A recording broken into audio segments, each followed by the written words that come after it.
નમસ્કાર દર્શક મિત્રો, આપ જોઈ રહ્યા છો Banas crime 24 news Gujarati channel. હવે જોઈએ આજના મુખ્ય સમાચાર। ડીસા એલિવેટર બ્રિજ પર પડેલા ખાડાઓને લઈ વાહન ચાલકો મુશ્કેલીમાં મુકાયા। કોન્ટ્રાક્ટરે ભ્રષ્ટાચાર આચરી વાહન ચાલકોને જીવ જોખમમાં મુકાયા છે। ડીસા હાઈવે પર ટ્રાફિક સમસ્યાને દૂર કરવા માટે કેન્દ્ર સરકાર દ્વારા એલિવેટેડ બ્રિજ બનાવાયો છે, ત્યારે એલિવેટર બ્રિજ બન્યો ત્યાંથી સતત વિવાદમાં રહ્યો છે। તાજેતરમાં જ ડીસા શહેરમાં પડેલા સામાન્ય વરસાદને પગલે અત્યારે આ એલિવેટેડ બ્રિજ જે કરોડોના ખર્ચે બનેલો છે તેના પર મોટા ખાડાઓ પડી ગયા છે, જેના કારણે અહીંથી પસાર થતા વાહન ચાલકો મુશ્કેલીમાં મુકાયા છે। આ બાબતે આ બ્રિજના કામને લઈ સ્થાનિક લોકોએ વહીવટી તંત્ર સહિત કોર્ટ સુધી ફરિયાદો કરી છે, તેમ છતાં પણ આ બ્રિજના કામને લઈ કોઈ જ કાર્યવાહી થતી નથી। તેને લઈ હવે આ બ્રિજ ધીરે ધીરે ખરાબ થઈ રહ્યો છે, ત્યારે તંત્ર દ્વારા તાત્કાલિક ધોરણે આ પુલનું સમારકામ કરવામાં આવે તેવી લોક માંગ ઉઠી છે। ગુજરાતમાં ગંભીરા બ્રિજ દુર્ઘટના બન્યા બાદ સમગ્ર રાજ્યમાં વહીવટી તંત્ર દ્વારા તમામ તૂટેલા બ્રિજોની તપાસ હાથ ધરવામાં આવી હતી અને ગુજરાતમાં એવા અનેક બ્રિજો તૂટેલી હાલતમાં પણ સામે આવ્યા હતા। ગંભીરા દુર્ઘટના બાદ રાજ્ય સરકાર દ્વારા પણ જે તે ખરાબ બ્રિજો છે ત્યાં વાહનો ચલાવવા પર પ્રતિબંધ પણ મૂકવામાં આવે છે, પરંતુ બનાસકાંઠા જિલ્લામાં આજે પણ એવા અનેક બ્રિજો છે કે જેને બન્યાને માત્ર 4-5 વર્ષ થયા છે, પરંતુ જ્યારથી આ બ્રિજ બન્યા છે ત્યારથી ભ્રષ્ટાચારના આક્ષેપ સાથે વિવાદો સામે આવી રહ્યા છે। વાત છે ડીસા શહેરમાંથી પસાર થતા એલિવેટર બ્રિજની વાત કરીએ તો આ બ્રિજ બન્યાને 4 વર્ષ જેટલો સમય થયો છે।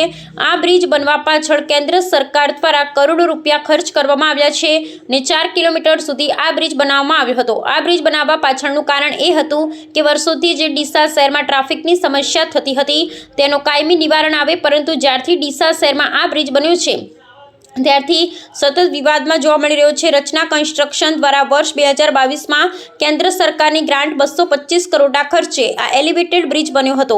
નેશનલ હાઈવે નંબર 27 પર 108 પિલ્લરવાળો આ બ્રિજ ડીસા શહેરમાંથી પસાર થતા વાહન ચાલકોને ટ્રાફિકમાંથી મુક્તિ મળે તે માટે બનાવવામાં આવ્યો। એલિવેટર બ્રિજ બન્યા બાદ ડીસા સહિત જિલ્લામાંથી ઘણા નેતાઓ અને કાર્યકર્તાઓએ ફોટા સેશન્સ કરી વાહવાહી પણ મેળવી હતી, પરંતુ હવે જ્યારે આજે એલિવેટેડ બ્રિજ ઉપર અને નીચે ઠેર ઠેર ખાડાઓનું સામ્રાજ્ય ફેલાયું છે ત્યારે કોઈ નેતા કે કાર્યકર્તા ફોટા સેશન્સ કરી સેલ્ફી લેવા નહીં આવે। ટોલ ટેક્સ વસૂલ કરતી કંપની દ્વારા પણ એલિવેટર બ્રિજ પર પડેલ ખાડાઓને લઈ વાહન ચાલકોને પડતી મુશ્કેલી દૂર કરવા માટે આગળ આવવું જોઈએ હતું।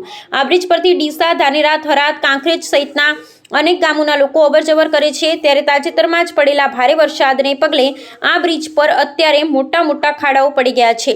આ ખાડાઓને કારણે અહીંથી પસાર થતા વાહન ચાલકો મુશ્કેલીમાં મુકાયા છે।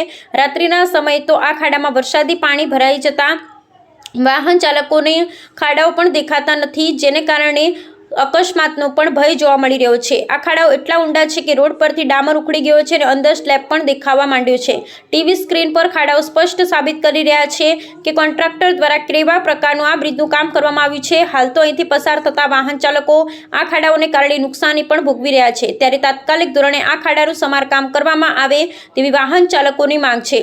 ગુજરાતમાં અત્યારે અનેકો બ્રિજ છે તૂટેલી હાલતમાં જોવા મળી રહ્યા છે અને જેને કારણે આ તૂટેલા બ્રિજ પરથી પસાર થતા વાહન ચાલકો ભારે મુશ્કેલીમાં મુકાયા છે।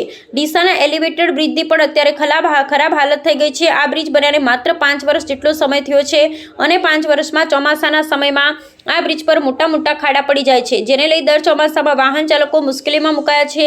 વરસાદ બંધ થાય એટલે માત્ર આ બ્રિજ પર કોન્ટ્રાક્ટર દ્વારા કપચી નાખે તેની પૂરી નાખવામાં આવે છે, જેને લઈ અત્યારે લોકોમાં રોષ જોવા મળી રહ્યો છે।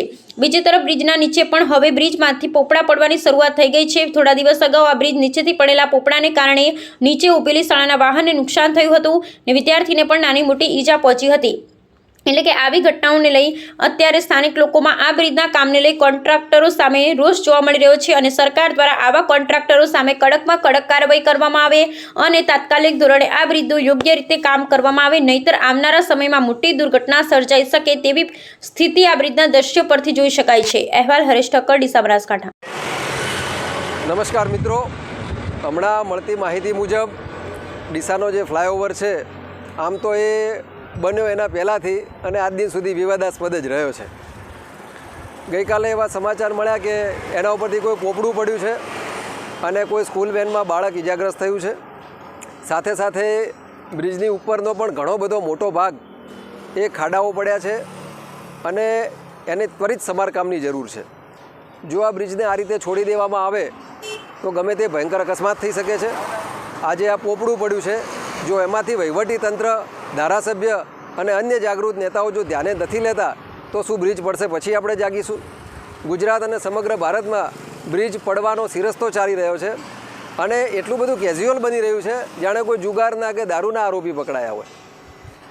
ખરેખર આ ના ચાલી શકે મિત્રો. ખૂબ જ ગંભીર બાબત છે. આ બ્રિજ કંઈ 100, 200, 500 વર્ષ જૂનો નથી. લગભગ યાદ છે ત્યાં સુધી સને 2021થી જ એનું લોકાર્પણ થયેલું છે. અને આ તો હજુ એમ સમજીએ કે આ બ્રિજ જુવાન પણ થયો ના ગણાય. કારણ કે આપણે ત્યાં એવું કહેવાય છે કે ભાઈ સિમેન્ટ અને ચૂનાના બાંધકામને કે ચૂનો 100 વર્ષે યુવાન થાય. તો આ તો હજુ 5 વર્ષ પણ હવે થાય છે. એ બ્રિજની અંદર જો પોપડા પડતા હોય, આટલા મોટા સમારકામની જરૂર હોય તો એની ગુણવત્તાને લઈને પણ એના ઉપર એક ઇન્સ્પેક્શન થવું જોઈએ, એનો રિપોર્ટ થવો જોઈએ. જો કોઈ કંપની હોય, કોન્ટ્રાક્ટર હોય તો એની સામે પણ પગલાં લેવા જોઈએ. આ બધી બાબતોને લઈને આપણે મુખ્યમંત્રીમાં પણ પહેલાં રજૂઆત કરેલી છે કે ભાઈ ગુજરાતની અંદર ને ભારતની અંદર પણ સમગ્ર ગુજરાત, ઉત્તર ગુજરાતના જે પણ ફ્લાયઓવર છે એનું એક ઇન્સ્પેક્શન કરાવવામાં આવે ટેકનિકલ ટીમ સાથે, અને કયા બ્રિજની કેટલી વેલિડિટી બાકી છે, શું ગુણવત્તાના ધોરણો છે એની ચકાસણી થાય, જેથી કરીને પુલ પડે એની પહેલાં આપણે અટકાવી શકીએ, લોકોનો જીવ બચાવી શકીએ. પુલ પડી જાય, લોકો મરી જાય, વળતરની જાહેરાતો થાય અને બધું પછી એઝ ઇટ ઇઝ, તો મિત્રો ચાલી ના શકે. આ બ્રિજની અંદર અત્યારે જ એનું ઇન્સ્પેક્શન થવું જોઈએ, એની ગુણવત્તાની ચકાસણી થવી જોઈએ.